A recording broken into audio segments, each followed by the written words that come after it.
Hello, friends. Welcome back to How to Grow My Small Business. I'm your host, Lindsay Fletcher. I am your relationship marketing and sales strategist and your resident business nerd, and the person who genuinely loves all things sales, strategy, and business growth. I teach women how to grow their network, market their business to attract the right people, and close sales without feeling pushy or salesy, and all without working more and without posting more. Okay. The kind of business growth that doesn't come with burnout, the social media hamster wheel of death, the kind of business growth that is sustainable and real. And if you are new to this podcast, welcome. I'm so happy that you are listening in. Every week, I share marketing, sales, and business growth strategy, and I absolutely love being here with you each week. Please hit that follow button or subscribe button wherever you're listening so that you can join us again next week. And if you've been listening to this show for a while, thank you so much for being here again this week. It means the world to me, and I absolutely love serving you here every week. This is going to be an episode that you're going to want to share with a business friend because it's going to change how you approach the execution of business strategy. And whether that's sales, marketing, networking, running ads, or I don't know, even maybe implementing new software. And I want to dive straight in because this episode is going to really, really help you make strides in your business. And actually, this will actually make you help strides in your life too. Okay. So I hear business owners talk about how their marketing strategy or their sales strategy doesn't work. And what I find almost each and every time is that the strategy is not broken. It's the execution of the strategy that needs to change. The actual actions that should be taken aren't being taken at all, or the action isn't being done enough. Okay. So I want to introduce a concept to you that will really help you stick to your strategy and really see results. It is called the emotional cycle of change. And if you don't understand the stages of this cycle, you may quit too soon. You may change or you may pivot your strategy too quickly or assume that something else is broken when it's not actually broken. It's just that you're not doing the actual things, right? So in this episode, I'm going to talk about the emotional cycle of change so that you understand each of the 5 stages. You are able to recognize where you are in the cycle, and you'll learn what to change and what not to change. Okay, so let's dive into the 5 stages. The emotional cycle of change was originally documented by Don Kelly and Daryl Connor back in 1978 in a journal article paper. And this actually plays off of the earlier documentation of the stages of grief in 1969. We're going way back, y'all, because grief signifies that something has changed, hasn't it? Right? Grief signifies the loss of something, which means the change in an area or all areas of your life, right? So, anyway, the emotional cycle of change highlights that change is emotional before it's actually logical. Okay. So, we've talked about the impact of emotion on our decisions before on this podcast. And this also applies to change.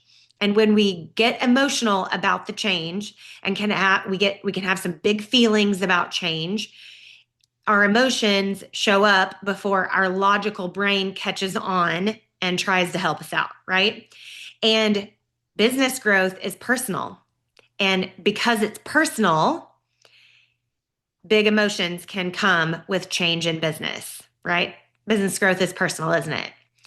In all the ways, right? We put our blood, sweat, and tears into our businesses so that when we implement something that we're excited about and something that's new, there's an emotional cycle we go through. Small business is personal from a visibility standpoint, putting yourself out there. That feels vulnerable, right? Like there's rejection that comes with it that we have to endure to get to the results that we want, to get to the yeses that are out there, right? And certainly when we are stepping out in faith and being obedient to something that God has called us to do, and especially when there isn't an immediate payoff, our emotions can get really big and can really, really get in the way. So I'm going to introduce the 5 stages here and then we'll dive in a little bit deeper. Okay. So uninformed optimism is stage 1. Stage 2 is informed pessimism. Stage 3 is the valley of discouragement or the valley of despair. Stage 4 is informed optimism. And then stage 5 is success and integration, or success and excitement because you're making the wins, right? So here's what I want to emphasize with these stages before we dive into what each of them mean.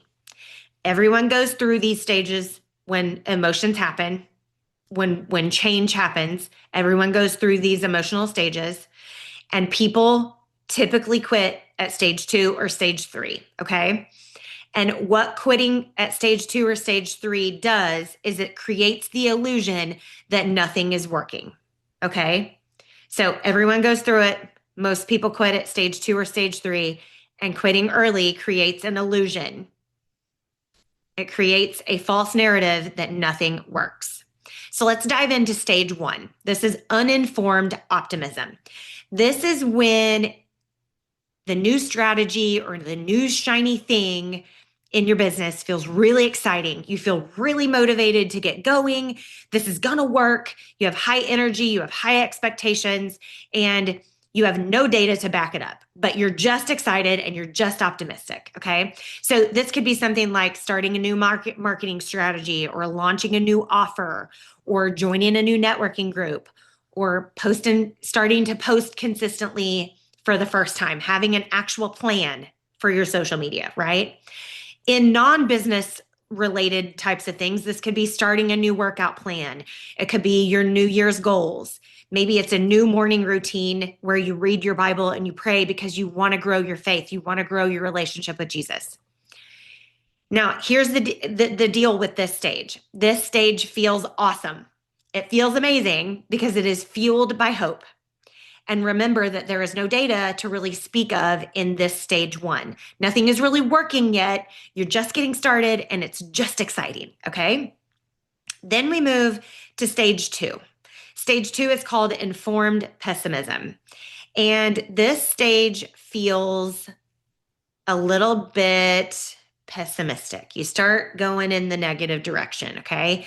Doubt starts to creep in. Results aren't immediate because you start feeling uncomfortable with what you're doing, and you start feeling pessimistic because you aren't getting instant gratification that our culture says we need to have, right? This is where the comparisons might start to creep in. Why is that working for her when it's not working for me, right? So this is when pessimism or the negative feelings start to enter the picture. And in business, this might look like I've been posting for weeks now and nothing's happening. Or I went to 2 networking events and I didn't get any clients. Or I followed up and she didn't respond. In the non-business in your life, this might look like your weight hasn't changed. The new habits start to feel inconvenient and not something you really want to do. Or maybe you don't feel like you're growing in faith at all, even though you're reading your Bible. Maybe you're not even remembering what you read, right? This is the first stage that a lot of people quit. Okay. This is where there is a gap between your expectations of immediate gratification, okay, that instant gratification culture that we live in, versus reality. And reality is that nothing is going to work in a flash or in an instant. Most of us are not going to catch lightning in a bottle, okay? You're putting in effort without getting any immediate reward to it, okay? Now, this stage does not mean that the strategy has failed, that your plan is not worth it, and that it will never work, okay? It doesn't mean any of that. It does not mean it failed. It doesn't mean you need to change. It doesn't mean that you can't do the plan. It just means that you have to keep going and you have to keep taking action. Now, stage 3 is where a lot of people quit, and this is called the valley of despair or the valley of discouragement. And you might start feeling a little cranky in this stage because you aren't seeing results yet, And in fact, this is the stage where you realize that this is costing you. Doing this strategy or executing this plan or sticking with this program is costing you in terms of time, in terms of energy. Maybe it's in terms of money, right? Why am I even doing this? You're asking yourself that, right? And this is where that temptation enters to pivot, to quit, or to start a new strategy. And that starts to really weigh on you, right? You're thinking to yourself, this isn't working, nothing's happening. Why am I doing this? And this is the stage where our brains are trying to keep us safe because we're uncomfortable. Okay? This is where we, for example, in business, this is where we stop following up because it's just not working, right? It's just not working. You think that maybe doing something else will be better. So you start over, you go back to stage one, because stage one is where that optimism is, right? And where it feels all exciting and shiny and new, and the optimism comes back, right? So you start Googling the gurus to see what they're doing because what you're doing isn't working, right? And you say that you need a new plan when your plan hasn't actually been executed at all, or it hasn't been executed enough. Okay. So this might be where you give up on your morning routine because you don't feel any closer to God, right? Or you stop going to the gym, or you look for another type of workout to do instead of sticking with the one that your trainer has you doing, right? Because you aren't seeing any changes in the mirror yet, right? Again, this is where most people quit and they start looking for something new to do or to change because this stage is hard and it's uncomfortable and you are wondering how the heck other people are even doing this, right? Now I'm coming to you with some tough love here because I'm your girl and I love you. This is where your actions need to change, not your strategy or your plan, okay? Consistency is going to be required here. And knowing the emotional cycle of change will help you keep going. Your brain is telling you to change course because it's hard, it doesn't feel good, and it likes that optimistic state of being. It wants to stay safe and comfortable. And stages 2 and 3 are not that. They're not comfortable, they're not safe, they're not pleasant, right? But when you know you've hit stage 2 or stage 3, you can recognize, hey, this is where I'm going to want to change strategies because this is where it gets hard and I don't see the fruits of my labor yet, right? And I'm not going to change because if I stick with it, it will pay off. Okay. So stage 3 is where all the quitters quit.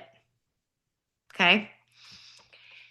Moving on and moving through stage 3 into stage 4 is where you start seeing results. It's called informed optimism.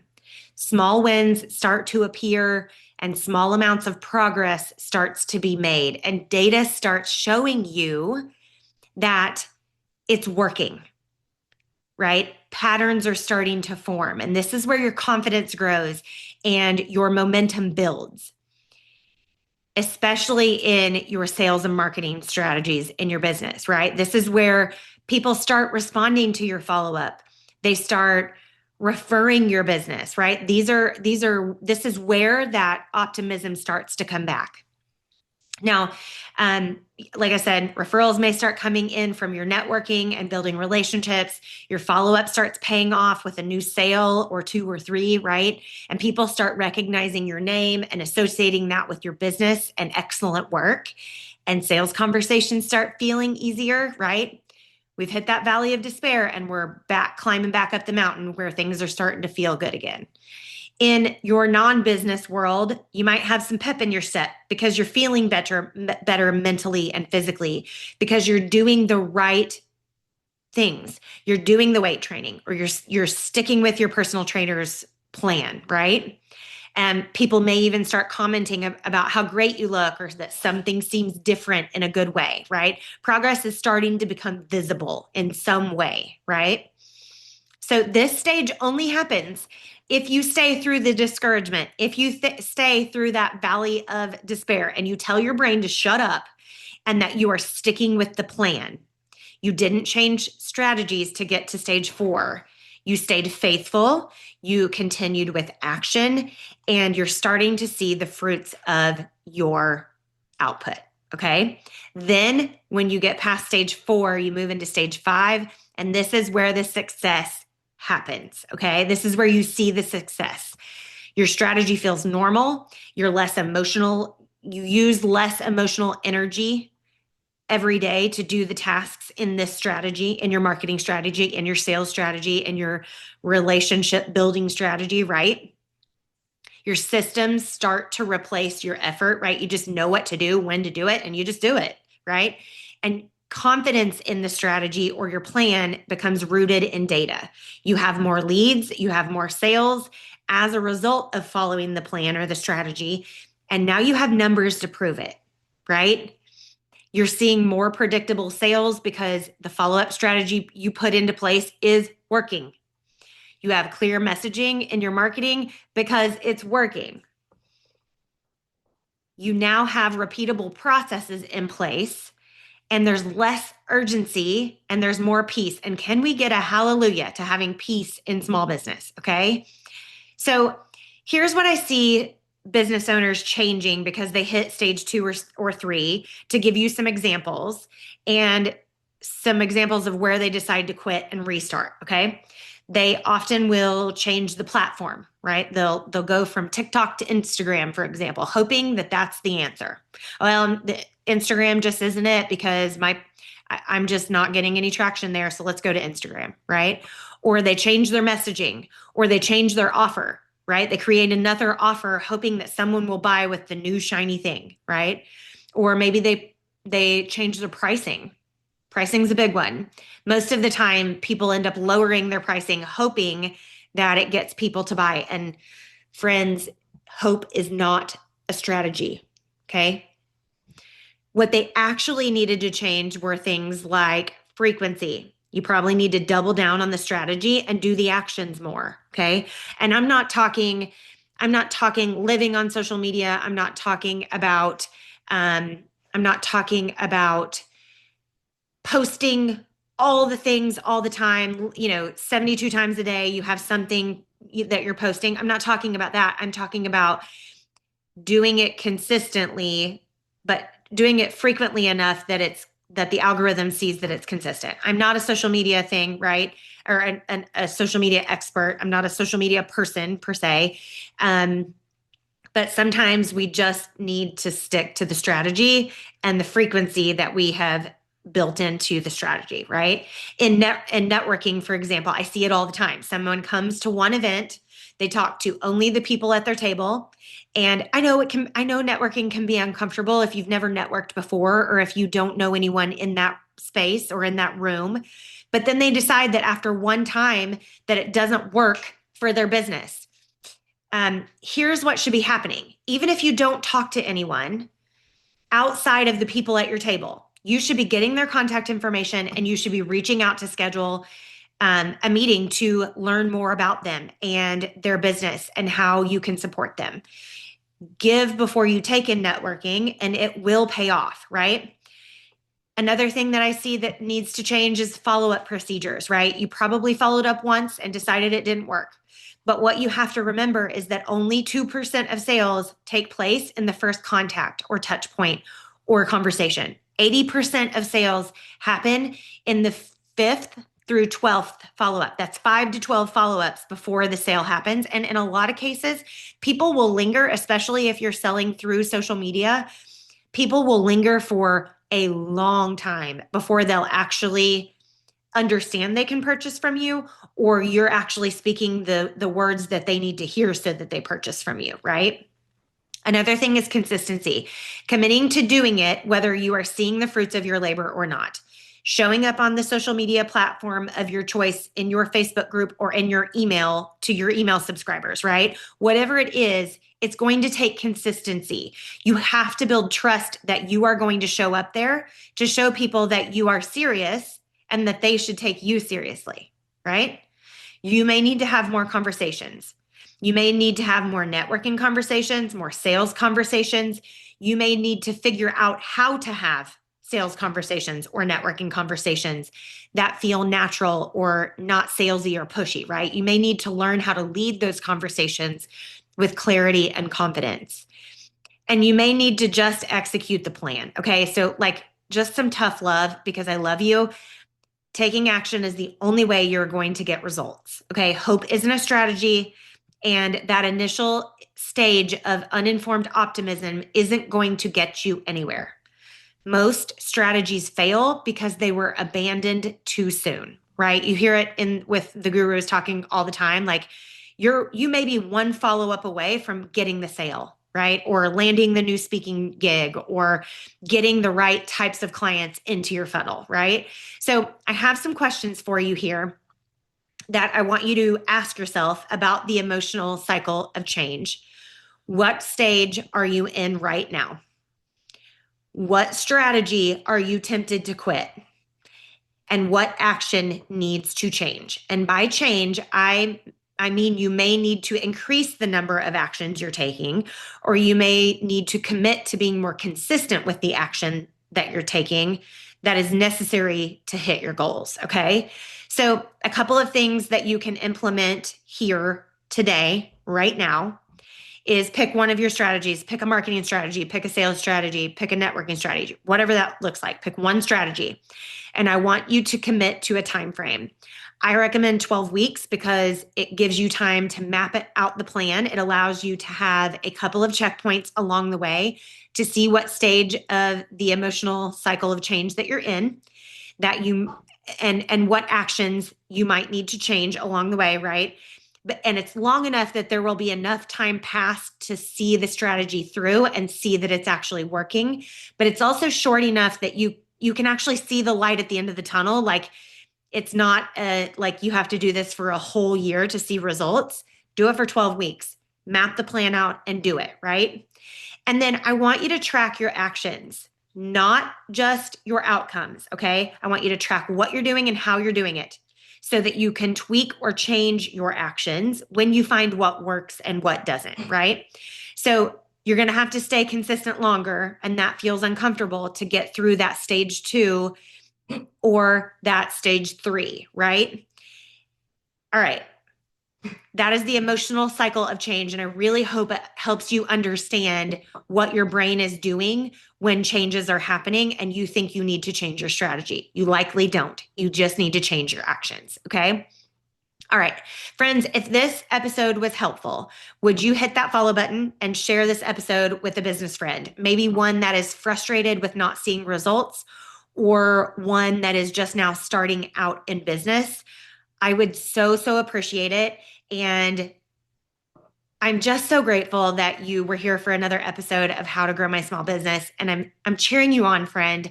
I hope this information today in this episode lights a fire for you to recognize where you're at in those stages and say, no, I'm not changing direction. I'm not changing the strategy or the plan. I'm going to double down on my actions. Okay.